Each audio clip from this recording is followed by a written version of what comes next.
好，我们先感谢隐藏人物跟红豆豆花两个人送的小礼物，有看到，感谢两位。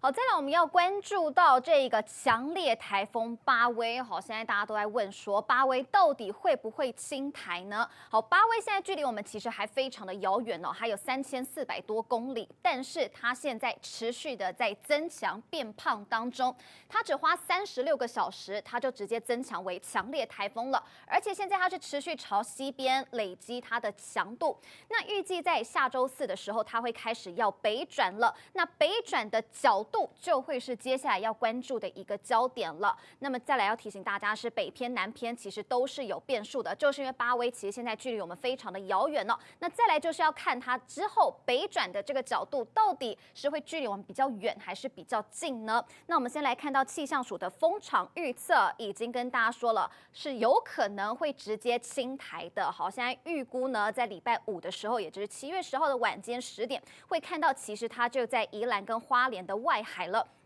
那么到了11点的时候呢，它很有可能就是直扑宜兰的，所以是有可能会登陆的一个台风。好，但是欧美模式跟 AI 模式现在预测的其实它不会直接的登陆台湾，而是它会开始北转会是从我们北边的海面这样子北转上去。台湾台风论坛的粉专就说了，目前各个模式普遍认为巴威通过台湾东部海域到日本琉球之间的几率会是最高的，但是北转的位置其实还是有不小的差异哦，因为这个台风现在还距离很遥远，它的变数都还很多。那么 AI 模式跟传统模式又有明显的分歧了，因此这个阶段呢，还是不宜过早下定论，要再观察个2到3天，那么有机会就会渐渐的明朗了。所以等于是跟大家说啊，到这个下个礼拜的时候，才会比较清楚巴威台风它未来的一个路径哦。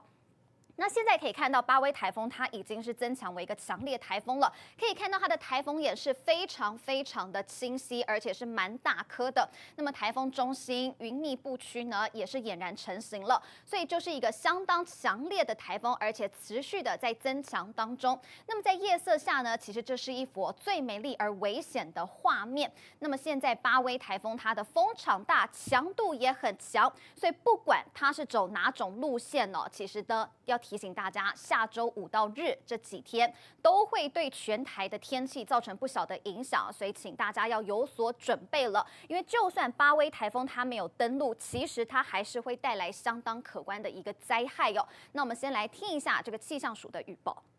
洋面上目前有2个台风，第一个美沙台风在昨天晚上登陆海南岛，目前再次进入海面之后，未来将登陆中国广西一带，对于我们的天气没有直接的影响。而大家需要留意的，则是后半部的这个巴威台风，早上8点大概距鹅銮鼻东南东方大概3400多公里的海面上，后来一段时间它受到北边这个太平洋高压导引，会先偏西移动，后来一阵子会先偏西移动，而目前它昨天晚上已增强为强烈台风。从这云图上看起来，它的对流结构相当扎实，台风眼清晰可见，因此目前它是一个强度比较强的一个台风。那未来一段时间它的趋势的话，如刚刚提到的，它会先受到太平洋高压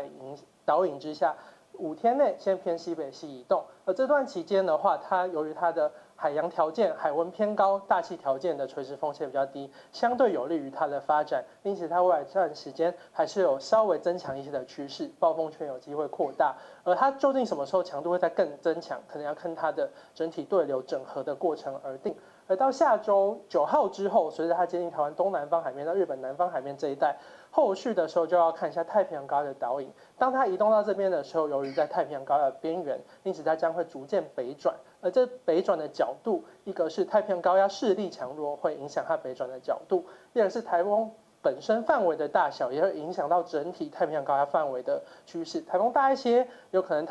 整个太平洋高压有逐渐往它东侧调整的趋势，北分量就会多一些。不过这部分还需要观察，变数还有很大。那下周3、周4之后，它会逐渐通过，大概是在琉球附近海面到台湾这一带。那后续整个不确定性是比较高的，请大家留意后续的天气资讯。好，今年的第9号台风巴威已经在昨天晚间升级为强烈台风了。多国的模式更显示巴威可能会登陆台湾。专家警告，一旦正面迎击，瞬间的阵风可能会超过16级，连电线杆都有可能被吹倒。把握周末好天气，强台即将来袭。台风巴威在3号晚间8点半升级强台，近中心最大风速已经飙到每秒53公尺，暴风半径280公里。台风眼清晰成型，核心巩固，暴风圈又大又圆，结构快速成熟。专家形容这根本就是怪物风暴。更可怕的是，巴威还在持续增强。海洋条件、海温偏高，大气条件的垂直风险比较低，相对有利于它的发展，暴风圈有机会扩大。原本预估下周3开始北转，但太平洋高压迟迟不退，北转再延后到下周4，也让巴威接近台湾的几率大幅增加。预估10号巴威就可能以强台之姿最靠近台湾，不排除海陆警齐发。依照气象署风场预报，还有可能直接穿越台湾。目前看起来，登陆跟擦边球的几率大概各占1/3，瞬间阵风超过16级，树木应该都会被拦腰折断，电线杆也可能会被吹倒。欧美模式预测巴威北转角度小，不排除直接穿越台湾。AI 模式则认为北转角度较大，距离台湾较远。目前多数模式认为巴威最可能是从台湾东部海域往琉球一带北上，至少台中以北跟宜兰的山区的雨量这个是第一个要注意。那等它稍微离开台湾的时候，大概在11号，中南部的山区也会有明显的降雨。下周4桃园以北、宜兰有局部午后雷雨，下周5风雨最剧烈，外围环流接近北部宜兰山区，整片下到紫爆。虽然巴威路径还有变数，但强度肯定会持续升级。中部以北的民众要先做好防台准备。记者顺行曹文宁台北报道。炎夏气温狂飙，全台像是烤番薯一样。迎接暑假的第一个周末，家长们一早就带着孩子来到彰化田中的水漾节，清凉一下。30米特长滑水道让小朋友嗨翻。而在苗栗市每年都超夯的市民广场喷水池，明年就要移师到更大的场域，大小朋友们把握机会，换上泳衣，畅玩消暑。酷热天气，气温狂飙35度，小朋友换上泳衣，跳进水乐园，打起水仗，气氛超嗨。还有30米特长城市滑水道，小朋友从高处溜进泳池里，刺激又消暑，笑声不断。彰化田中夏日水漾节在暑假第一个周末，让大小朋友尽情戏水，清凉一下。喷水池，小朋友赤脚狂奔，从头到脚都湿透，欢声尖叫，把高温抛诸脑后，超级畅快。这里是苗栗市民广场喷水池，每年暑假开放，总是成为热门亲子游憩点。而今年将是最后一次暑假开放，因为明年清水活动将移师到全新场域举办。